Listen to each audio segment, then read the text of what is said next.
Okay, this is chapter 8 of God's book, Isaiah 53, in the day of the Lord. He dictated to me at his command and direction, just as he did the Torah with Moses. In fact, all of the prophets wrote their books too. Every one of them a man and divine beings, because that's how God speaks to you. His spirit of life's upon you, like Moshe in chapter Isaiah 11. And God is in his spirit, just as I am, and you are. Let's see if I can't get straight here. Anyway, this is chapter 8. We're redoing all the chapters again. We just did it a couple of weeks ago, but God has already had me repost them, the new ones, because the old ones, the original ones, had just become awful. I don't know why he waited so long. He didn't tell me these things. But they're already starting to show a little wear. About 7 times, about all I can repost them, and you don't start seeing little problems here and there. They're being reposted again right now, but at the same time, we're redoing the book. But it takes forever to upload from this camera to the computer and to YouTube. And so it's a slow process. There'll probably be another reposting. They're not in that bad a shape. You can just see, I can see, that they're starting to show a little wear and tear.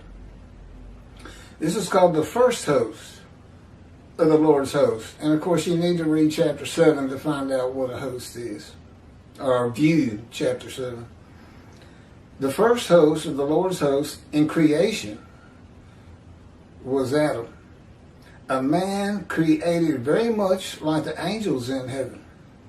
God drew from the elements and materials of the earth, symbolically or metaphorically said to be dust in the Hebrew Bible, and formed the first human being, an adult man with the mind of a one-day-old baby. When the breath of life was given to Adam, the first thought in his mind came from God. And that thought came from God, who was being Adam for Adam. I am Adam was spoken by God as though he was Adam, using Adam's voice, and was perceived by Adam as being his own thoughts and inner voice in order to build a memory for Adam. God was not Adam, he was being Adam for Adam until the mind of Adam was fully formed as an adult man.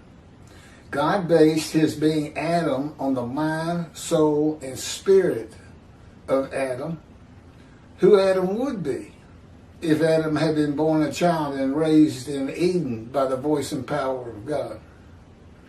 In the beginning, the conversation was God talking as Adam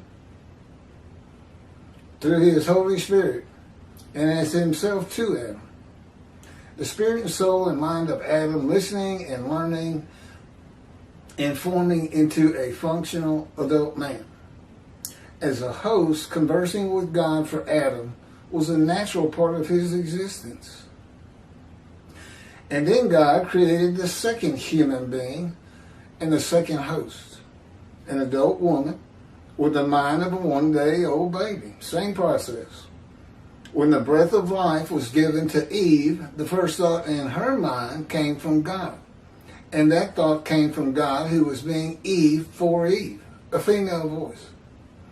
And God said, I am Eve, spoken by God as though he was Eve, and was perceived by Eve as being her own thoughts and inner voice in order to build a memory for Eve.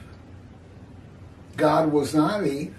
He was being Eve for Eve until the mind of Eve fully formed as a functional adult woman.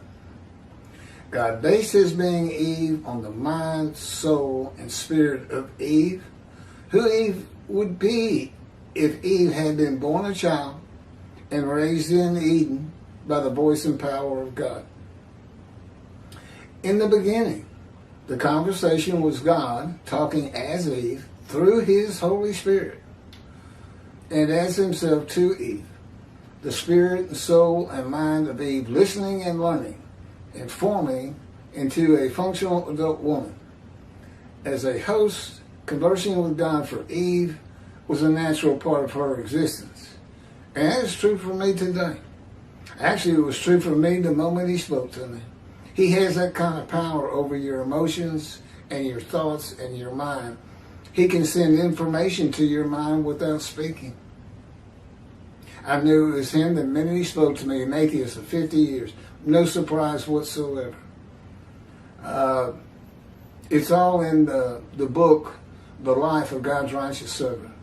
First 6 chapters are pretty much about me, accidents, injuries, cancer, disease, to 53. And then I believe it's the 7th chapter is God speaks with an atheist. And the whole account's put in there. It's very interesting. Okay, next chapter is chapter 9, the era of redemption.